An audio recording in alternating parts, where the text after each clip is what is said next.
Où je vais vous parler donc de votre présence dans les médias.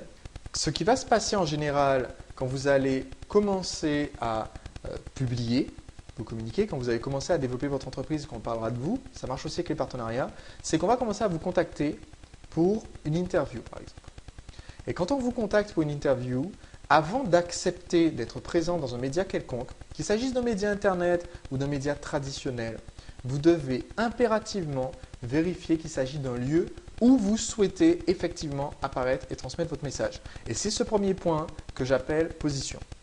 Quand vous allez avoir une proposition d'interagir dans un média, vous devez toujours, systématiquement, sans exception, vérifier la température, c'est-à-dire vous assurer que votre message va être, premièrement, face à votre prospect.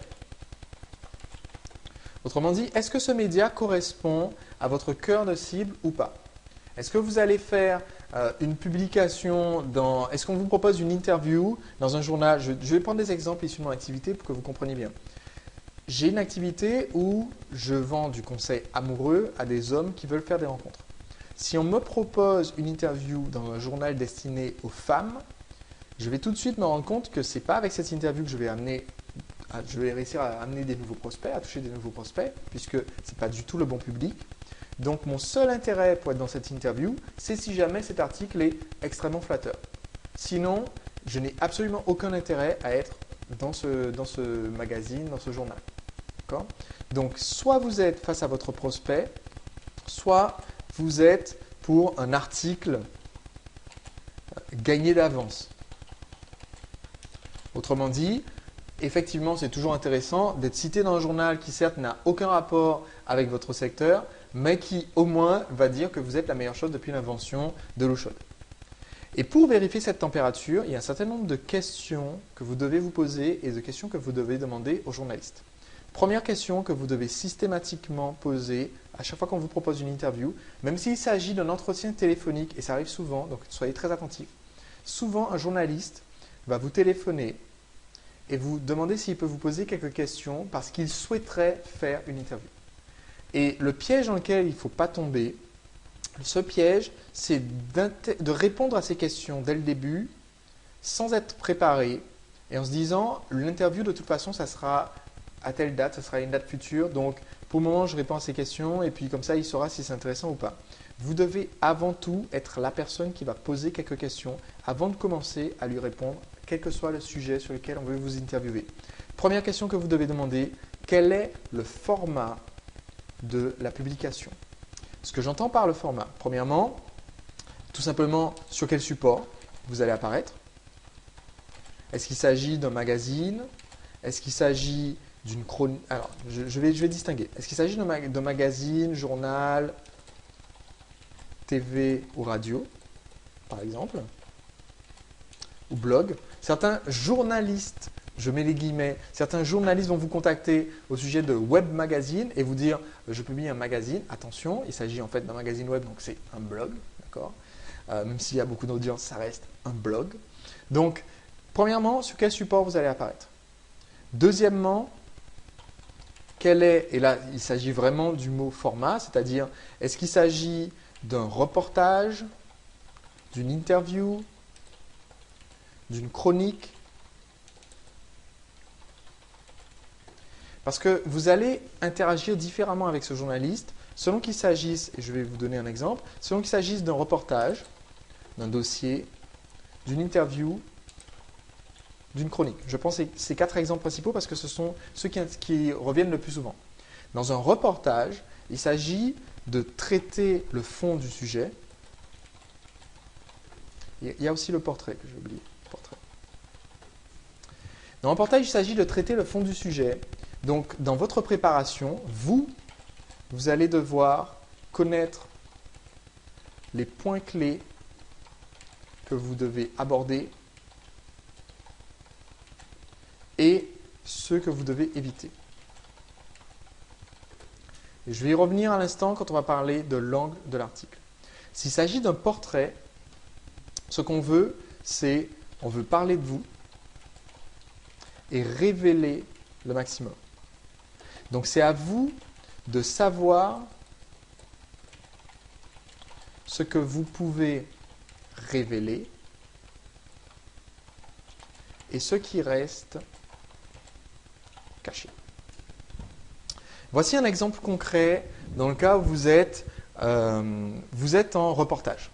Vous êtes en reportage, et je vais donner un exemple tout simple. Vous êtes en reportage, vous venez de démarrer votre activité. Vous avez 3-4 clients qui sont extrêmement satisfaits de ce que vous faites. Ce que vous voulez aborder, c'est à quel point votre approche est novatrice, ce que vous faites, c'est révolutionnaire sur le marché, comment vous vous êtes formé, etc. Ce que vous ne voulez pas aborder, c'est oui, effectivement, nos studios, on les loue parce qu'on n'a pas encore les moyens d'acheter les locaux. Vous n'avez pas d'employés, vous travaillez de vous-même et vous envoyez les emails depuis plusieurs adresses pour donner l'impression que vous êtes une grosse boîte, etc. Ça, ce sont des points sur lesquels on va essayer de vous mettre en confiance et de dévoiler beaucoup de choses et justement qui doivent rester pour le moment discret, dès que vous connaissez les défauts de votre entreprise, vous connaissez les points qui peuvent diminuer on va dire l'intérêt de votre prospect. Donc ça, vous savez que vous devez éviter tout simplement ces sujets-là. Je donne un exemple maintenant par rapport au portrait. Un exemple tout simple par rapport au portrait. Dans mon entreprise, j'ai 2 activités différentes. J'ai mon activité où je fais du coaching amoureux et j'ai mon activité où je fais de la formation en marketing.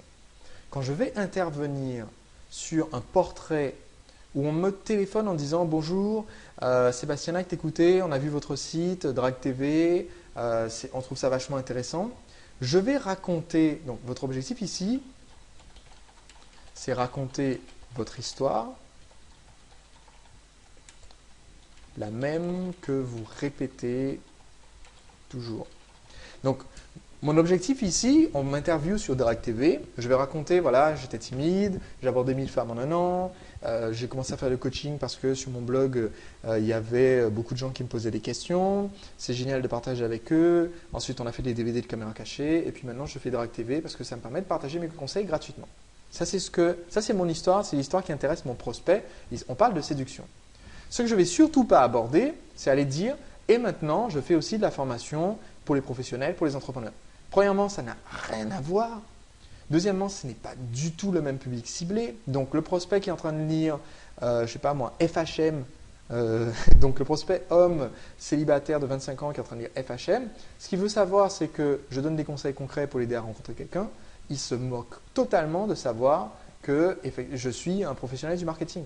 Parce que ça diminue la crédibilité de ce que je peux vendre comme information sur un autre thème. De savoir que je suis un produit marketing, ça veut dire peut-être que en fait, ça marche parce que je suis un produit marketing, pas parce que les conseils de drague marchent. Donc, vous devez absolument savoir, dans votre histoire, surtout si vous avez différents produits, différentes activités, vous devez bien différencier ce que vous voulez communiquer et vous devez maîtriser votre langue et garder votre langue précise sur les sujets qui sont importants. Donc, je reprends bien ce que je viens d'expliquer. Vous n'êtes pas en train de mentir aux journalistes, de raconter des bobards. Vous êtes en train de dire les informations qui sont intéressantes pour le journaliste et votre prospect et qui sont utiles pour votre entreprise. Maintenant, que se passe-t-il s'il s'agit d'un dossier? Attention, le but du dossier, c'est de présenter divers points de vue, ce qui veut dire qu'il y a souvent plusieurs interviews, ce qui veut dire aussi qu'il y a potentiellement vos concurrents ou, alors j'ai un problème avec ce mot ici, voilà, vos concurrents ou les clients de vos concurrents ou encore des critiques. Alors, c'est important donc pour vous de savoir cela à l'avance. Si on vous parle, si vous demandez quel est le format et qu'on vous dit oui, donc c'est pour une émission qui a lieu sur M6, qui sera diffusée le samedi, c'est pas suffisant. Vous voulez savoir, est-ce qu'il s'agit d'un reportage, un portrait, d'un dossier? Vous posez la question comme ça. On va vous répondre, en fait, nous faisons un dossier sur l'élevage de poules en plein air bio. Bon, et vous êtes cultivateur de poules en plein air bio. Super. Mais s'ils font un dossier, ça veut dire qu'il va y avoir d'autres personnes qui vont intervenir et d'autres personnes qui peuvent potentiellement dire le contraire de ce que vous êtes en train d'avancer, d'autres personnes qui peuvent dire le bio c'est mal, d'autres personnes qui peuvent être vos concurrents et dire le bio c'est bien, mais ce que fait Jean-Charles, un tel, c'est la cata, il ne faut absolument pas faire ça. Donc, de votre point de vue, vous devez savoir quels sont les autres intervenants et préparer la contre-attaque. J'utilise ce terme contre-attaque, mais pas de façon agressive, tout simplement parce que vous voulez préparer vos arguments en fonction. Je vais même tout simplement dire préparez vos arguments en fonction, comme ça, dans le support écrit, vous n'avez pas le mot contre-attaque. Donc, préparez vos arguments en fonction de ces autres intervenants. Parce que si vous savez que vous avez votre concurrent X qui utilise la méthode Y et que par principe vous êtes opposé à la méthode Y, vous allez pouvoir glisser un petit mot à ce sujet et donc continuer à donner à votre marché, c'est un élément essentiel, donner à votre marché les critères d'évaluation parce que ça va contribuer justement à vous aider à devenir la référence de votre secteur. Donc, dans votre dossier, vous expliquez, vous voulez justement pouvoir interagir par rapport à ce que les autres intervenants vont potentiellement pouvoir dire dans ce dossier. Maintenant, s'il s'agit simplement d'une interview, ça veut dire qu'on veut vous poser des questions. Et un journaliste, c'est très bien, un bon journaliste, c'est très bien, qui va tirer vraiment le jus intéressant d'une interview s'il commence par vous mettre en confiance d'abord ou alors s'il vous prend par surprise. Donc, si on vous propose une interview, de façon générale, on va essayer de soit vous poser les questions directement au téléphone en vous disant qu'on souhaite faire une interview, est-ce que je peux vous poser quelques questions auparavant? Et donc, en fait, les vraies questions, on vous les pose directement tout de suite parce que vous êtes pris par surprise et donc on va obtenir des infos brutes de décoffrage. Soit on va vous proposer une interview, vous allez venir au rendez-vous, il va parler de la pluie et du beau temps, de choses qui vont vous mettre en confiance, et ensuite les vraies questions vont commencer. Donc dans le cas où vous êtes dans une interview, vous devez préparer les questions à l'avance. Vous demandez quel type de questions on peut vous poser. Ça va énormément vous aider et je vais vous reparler de la préparation dans un instant. Alors, si vous vous demandez comment faire, puisque je parlais à l'instant de choses comme le portrait où il faut faire attention à certains points que vous ne voulez pas forcément qu'on mentionne dans vos interviews, si vous vous demandez comment faire pour gérer les pièges, je vais vous en parler dans un instant. Mais pour le moment, on en est vraiment à la phase de position, savoir est-ce que vous allez accepter déjà d'être présent dans ce média ou non. Maintenant, s'il s'agit d'une chronique, une chronique, c'est tout simplement l'avis personnel du journaliste ou de la journaliste. Donc, votre objectif dans une chronique, votre objectif, c'est de réagir. Ce n'est pas exactement la même chose que pour une interview, puisque dans une chronique, c'est vraiment le journaliste qui va parler pendant 5 minutes tous les jours à la radio ou avoir sa petite colonne dans le journal où régulièrement il va dire ce qu'il a pensé d'eux. Donc, clairement, vous voulez qu'il pense les meilleures choses du monde à votre sujet. Donc vous, premièrement, vous devez donner tous les éléments que vous voulez communiquer. Soyez très clair là-dessus. Par exemple, quand j'interviens, quand je suis interviewé, je dis toujours aux journalistes que j'aimerais que le contact qu'on donne à mon sujet, ça soit mon site Drag TV. Pourquoi je dis ça? Parce que j'ai beaucoup de sites. Sur mon activité de séduction, le journaliste peut tout aussi bien tomber sur les 4 piliers de la réussite, sur sebastiannight.com, sur Drag TV, sur seductionbynight.com, sur Projet Night, sur mon Facebook, etc., etc. Il y a plein de points d'entrée pour mon activité et certains sont absolument inintéressants pour quelqu'un qui est un prospect et qui veut juste en savoir plus. Je ne vais pas envoyer un prospect dans un article, je ne vais pas parler de mon site de vente. Ce que je veux faire, c'est amener ce prospect quelque part où il va voir la valeur ajoutée que je propose gratuitement et je veux, donc exemple, le contact. Donc, je donne le site qui contient les vidéos gratuites et qui captive le prospect.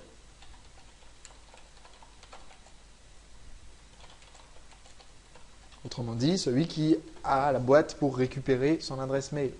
Et je donne aussi le site qui, grâce au conseil du module 2 de séduire le client, qui a un nom de domaine,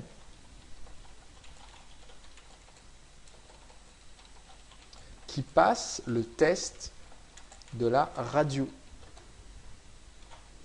Quand je dis, donc je vais vous le récapituler parce que ça fait un moment qu'on a vu ça ensemble donc c'était le module 1, seconde partie de séduire le client. Ça fait un moment qu'on a vu ça ensemble, donc je vous le récapitule. Ça veut dire que le nom de domaine est simple à prononcer, est simple à retenir et surtout facile à trouver dans Google et qu'on ne peut pas se tromper sur son orthographe. Et je vais vous montrer les exemples d'erreurs que j'ai commises. Et vous allez comprendre tout de suite où est le gros problème si vous ne suivez pas cette recommandation très importante que je vous ai déjà faite, le fameux test de la radio. Quand je suis intervenu pour la première fois et qu'on a mentionné mon site web, puisque la toute première fois que je suis passé à la télévision, on n'a pas mentionné mon site, mais la première fois que je suis intervenu et qu'on a mentionné mon site, j'avais un site qui s'appelait apprendradraguer.com. Le journaliste a dit apprendradraguer.com. Mais apprendradraguer.com, c'est un concurrent en fait. Autrement dit, toutes les personnes qui ont vu cette émission et qui étaient intéressées par ce que je faisais sont tombées chez mon concurrent. Première erreur, j'ai appris de mes erreurs, j'ai donc dit je vais créer un nouveau site. J'ai dit voilà, donc premier exemple c'était apprendre à draguer et apprendre à draguer c'était premier échec. Deuxièmement, je me suis dit, bon ben, je laisse tomber cette histoire de apprendradraguer.com, je vais parler de mon site séductionbynight.com. Le site s'appelle séductionbynight.com. Je suis malin, j'ai acheté séduction-by-night.com et séduction-bynight.com. J'ai un article qui paraît, celui-là, ça devait être l'article qui est paru dans, de mémoire, c'est l'article qui est paru dans Le Parisien.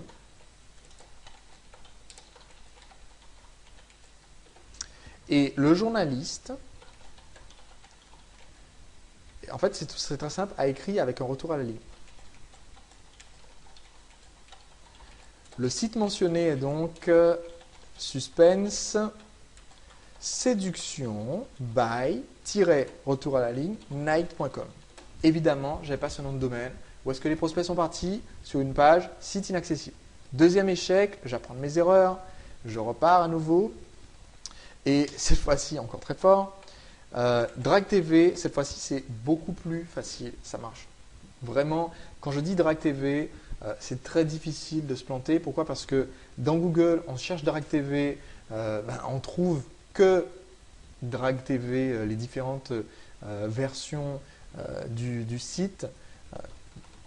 On trouve les vidéos, voilà, je cherche Drag TV, je trouve le site, je trouve le site, je trouve le site, je trouve le site, je trouve les vidéos, je trouve un article repris par le Post, un annuaire qui cite mon site, un partenaire qui cite mon site et quelqu'un que je ne connais pas qui cite mon site que je viens de découvrir pour la première fois en faisant aujourd'hui ce chapitre en vidéo. Donc, avec au moins Drag TV, et d'ailleurs, quand je le mentionne, je ne vais même pas forcément dire le point, je vais dire Drag TV, mon site Drag TV, parce que je sais que les gens vont chercher comme ça.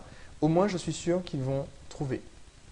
Il m'est arrivé une fois qu'un journaliste se trompe et il a écrit un article en disant que c'était dragtv.com. Je n'avais pas pensé à ça, mais en fait, effectivement, si vous avez un site avec une extension bizarre, comme en l'occurrence, mon extension, c'est http://www.drag.tv. Effectivement, quelquefois, les gens vont chercher dragtv .com. Et là, bon, c'est ce qui s'est passé quand je suis apparu dans Charlie Hebdo. Bon, maintenant j'ai acheté le directtv.com et maintenant j'ai plus ce souci. Donc, au moins ici, j'ai un nom sur lequel on peut vraiment quasiment pas se tromper. Et maintenant que j'ai pris l'extension avec le .com pour pallier à ce problème d'extension un peu bizarre, pas de souci. Donc, ce test de la radio est extrêmement important. C'est pour ça que je vous le rappelle. Donc, je vous rappelle pourquoi je vous parlais du test de la radio, parce que c'est le site que vous allez donner quand vous passez à la radio, quand vous parlez à un journaliste. Vous faites une interview, le journaliste ne va pas forcément être capable de noter que votre site s'appelle le-site-qui-parle-de-mots-clés.com. Impossible.